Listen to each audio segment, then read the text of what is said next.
قرآن کے اندر تو پیغمبر علیہ السلام کی شان ہے ہی ہے، احادیث کی کتابوں کے اندر تو پیغمبر علیہ السلام کا مرتبہ ہے ہی ہے۔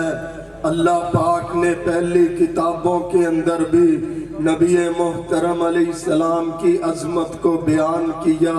احادیث کی کتابوں میں آتا ہے ایک علاقے میں چچا ابو طالب قافلہ لے کر گیا، ہمارے پیغمبر ابھی چھوٹی سی عمر کے تھے، ساتھ ساتھ گئے اور علاقے سے باہر وہ سارے لوگ نکل کر کھڑے ہوئے، ان کے پادری، ان کے یہودی عیسائیوں کے علماء وہ بھی نکل کر باہر کھڑے ہوئے اور کہتے ہیں بتلاؤ تم میں محمد صلی اللہ علیہ وسلم نامی آدمی کون ہے؟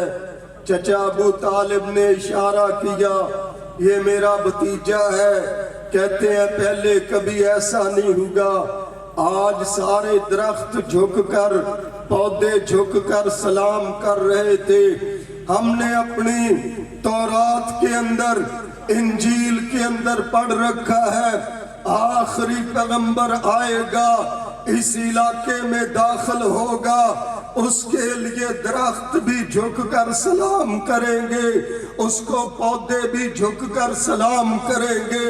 ہم اس لیے باہر نکلے ہیں تاکہ آخری پیغمبر محمد کریم علیہ السلام کا دیدار کر سکے۔ یہ ہمارے پیغمبر علیہ السلام کی عظمت ہے۔ وَرَفَعْنَا لَكَ ذِكْرَكَ، آپ کے ذکر کو اللہ نے بلند کر دیا۔ ذکر سے مراد کیا ہے؟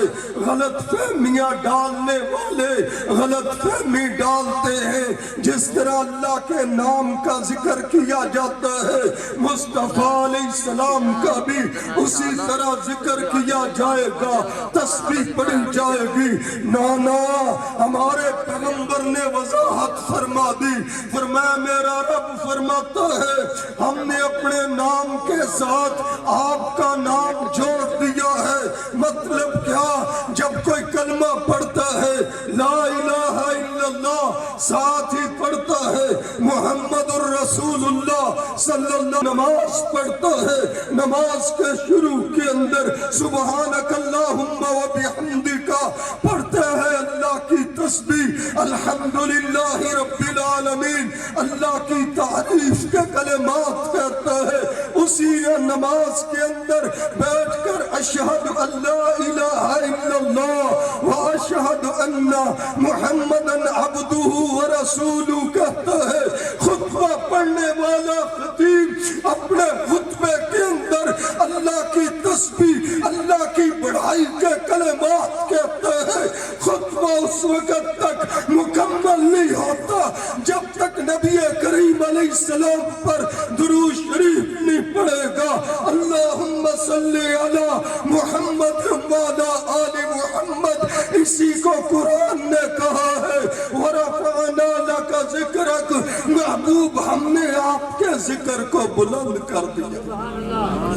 لکھنے والوں نے لکھا ہے یہاں سے تہجد کی اذان کا وقت شروع ہوتا ہے، اس علاقے میں تہجد کی اذان ہوتی ہے، پھر اگلے علاقے میں تہجد کی اذان کا وقت ہو جاتا ہے، تہجد کی اذان شروع ہو جاتی ہے، اس سے اگلے علاقے میں تہجد کی اذان کا وقت ہوتا ہے، اذان شروع ہو جاتی ہے۔ یہاں سے تہجد کی اذان شروع ہوئی تھی، وہاں پر فجر کا وقت ہو جاتا ہے، فجر کی اذان شروع ہوتی ہے، آگے آگے تہجد کی اذان ہوتی ہے اور پیچھے پیچھے فجر کی اذان کا وقت ہو جاتا ہے۔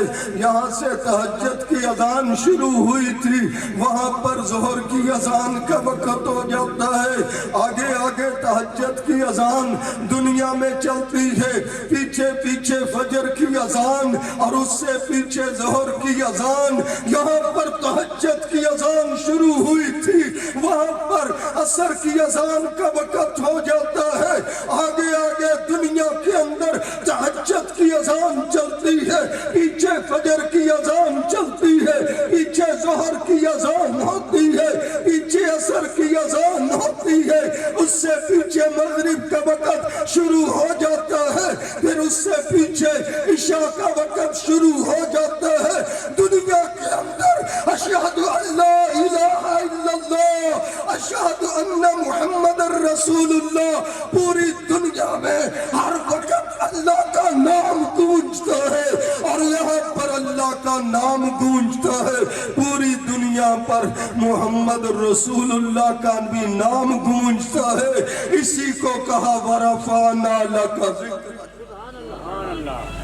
ہم نے اپنے نام کے ساتھ آپ کا نام جوڑ دیا ہے۔ کسی پروانے نے پنجابی کے خطیب نے کہا جند جان جدے نام لامنی ہے اور سونا پاک محمد ہے، جند جان جدے تو باہر نہیں ہے وہ سونا پاک محمد ہے، ساری دنیا جدے تو باہر نہیں ہے وہ سونا پاک محمد ہے۔ سب کہو صلی اللہ علیہ وسلم۔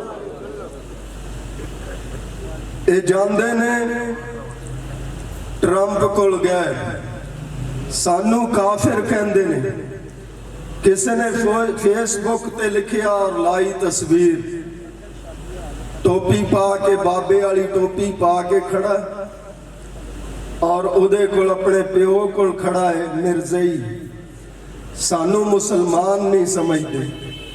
اور لکھنے والے نے لکھیا تینوں اگر کافر سمجھ دینے تے مینوں بھی تے کافر ہی سمجھ دے، جنی مرضی بابے دی ٹوپی پالو، کلمہ پڑھنے والے تھانوں چھڈن گے نہیں۔ تسی اپنے نبی دا اعلان کیتا بے ایمان دا، قرآن محمد کریم علیہ السلام والا اعلان نبی دا ملعون دا کر دے ہو، اور احادیث نبی کریم علیہ السلام والی، اور ذلیلو اپنی کتاب لے کے آؤ، اپنے اس ملعون دی چیزاں لے کے آؤ، اور پھر اپنے آپ نو کہندے مسلمان نہیں ہاں جی کہندے مسلمان نہیں سمجھتے۔ یاد رکھو اللہ پاک ایسے لوگوں دے اتے اتنا ناراض، ایسے لوگ اتنے ملعون نے، اللہ پاک اپنے پیغمبر کے دشمنوں کو کسی بھی دور میں معاف نہیں کرتا۔ تم تو ربوے کے مرزائی ہو، دوسرے علاقوں کے قادیانی ملعون ہو۔ میرے پیغمبر کا چچا ابو لہب کیا کہتا تھا نبی علیہ السلام کے بارے میں؟ رب نے قرآن نازل کر دیا، تبت یدا ابی لہب و تب، تو میرے مصطفیٰ کے ہاتھ کا نام لیتا ہے اور ابو لہب تیرے دونوں ہاتھ ٹوٹ جائیں اور تو رسوا ہو جائے، تیرا مال بھی تجھے نہیں بچا سکے گا۔ جو پیغمبر علیہ السلام کا دشمن ہے، مرا تھا، مرے گا، مٹا تھا، مٹے گا۔ آخری بات کرتا ہوں، وقت مکمل ہو رہا ہے۔ نبینا صحابی اپنے گھر میں جا کر اپنی بیوی کو پیغمبر علیہ السلام کی باتیں سناتا، قرآن پڑھ کر سناتا۔ ایک دن اس نے توہین والے کلمات کہے، اس نبینے صحابی نے نیزہ پکڑا، اس کو گھسوڑ کر اس کو قتل کر دیا۔ مدینہ طیبہ میں یہ بات پہنچی، اس عورت کو کس نے قتل کر دیا؟ پیغمبر علیہ السلام مسجد نبوی کے اندر فرماتے ہیں بتلا دو ورنہ میرا رب مجھے وحی کے ذریعے بتلا دے گا۔ جب یہ بات کہی وہ کھڑا ہو گیا نبینا صحابی، کہتے اللہ کے رسول علیہ السلام سب کچھ برداشت ہے، اس نے آپ کی توہین کے کلمات کہے، میں نے اس کو قتل کر دیا۔ میرے تیرے پیغمبر علیہ السلام نے، خاتم الانبیاء علیہ السلام نے کیا بات فرمائی تھی؟ فرمایا اس کا خون رائے گا چلا گیا۔ جو ختم نبوت کا منکر ہے اور پیغمبر کی توہین کرنے والا ہے، اس کی کوئی سزا اور نہیں موت کے سوا۔ اسمبلیوں کے ممبروں نے بھی کھڑے ہو کر کہا تھا جناب لگام ڈالو، جج کو بھی لگام ڈالو، جناب ایسی باتیں کرنے والوں کو لگام ڈالو، جناب جو مرزائی قرآن پاک کی تفسیریں اپنی چھاپ کر لوگوں کو تقسیم کرتے ہیں ان کو لگام ڈالو، ورنہ ایسا طوفان آئے گا سارے سیاستدانوں کی کرسیاں، سیاستدانوں کی وزارتیں اس کے اندر بہ جائیں گی۔ اللہ کی توحید کا پرچم لہراتا تھا، لہرائے گا، ختم نبوت کا پرچم لہراتا تھا، لہرائے گا۔ علامہ شام نے ایک دعویٰ اور کیا، اس کو کوئی رد نہیں کر سکتا، کہا ان ملعونوں نے جتنی بھی مرزائیوں نے اپنی کتابیں چھاپی ہیں ان کا انگلش کے اندر کبھی ترجمہ نہیں کرتے، اگر انگلش کے اندر ترجمہ کریں گے یہ عیسیٰ علیہ السلام کی بھی توہین کرتے ہیں، موسیٰ علیہ السلام کی بھی توہین کرتے ہیں۔ مرزائی نبی علیہ السلام کی توہین صرف نہیں کرتے، یہ عیسیٰ علیہ السلام کی بھی توہین کرتے ہیں، موسیٰ علیہ السلام کی بھی توہین کرتے ہیں۔ ان کو اردو وغیرہ آتی نہیں، ان کو پتہ نہیں چلتا، اس لیے ان کی گود میں جا جا کر بیٹھتے ہیں۔ ہم کہتے ہیں انگلش میں اپنی کتابوں کا ترجمہ کر کے دکھاؤ ذرا، تاکہ جن کی گود میں بیٹھتے ہو وہ بھی تمہیں کک سے اڑا دیں، اور انشاءاللہ وہ دن دور نہیں، یہ شرارتیں مٹ جائیں گی، وہ دن دور نہیں، ان کے اوپر ہاتھ رکھنے والے مٹ جائیں گے، وہ دن دور نہیں، ملک کے دشمن مٹ جائیں گے، وہ دن دور نہیں، خاتم الانبیاء کے دشمن مٹ جائیں گے، وہ دن دور نہیں، صحابہ کے دشمن مٹ جائیں گے، وہ دن دور نہیں، اہل بیت کے دشمن مٹ جائیں گے۔ کافر پیسے دے کر ہمارے ملک میں ختم نبوت والے عقیدے کے اوپر رقم لگوا رہے ہیں، اور دوسرا اپنے چیلوں کو پیسے دے کر صحابہ اور اہل بیت کو علیحدہ علیحدہ کرنا چاہ رہے ہیں۔ صحابہ اور اہل بیت ایک ہے، میرے پیغمبر کی جماعت ہے، اللہ کا دین کل بھی اونچا تھا آج بھی اونچا ہے، ساتھ دو گے انشاءاللہ۔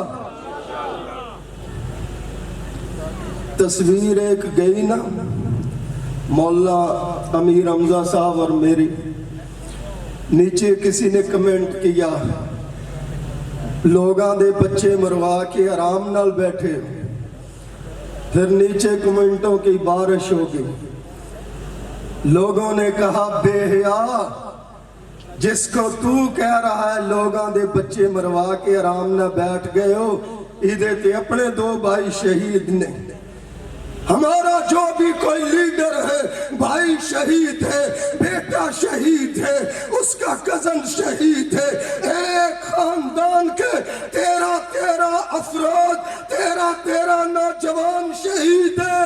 یہ شہداء کا مشن نہ رکا تھا نہ رکے گا، کہو انشاءاللہ۔ ربنا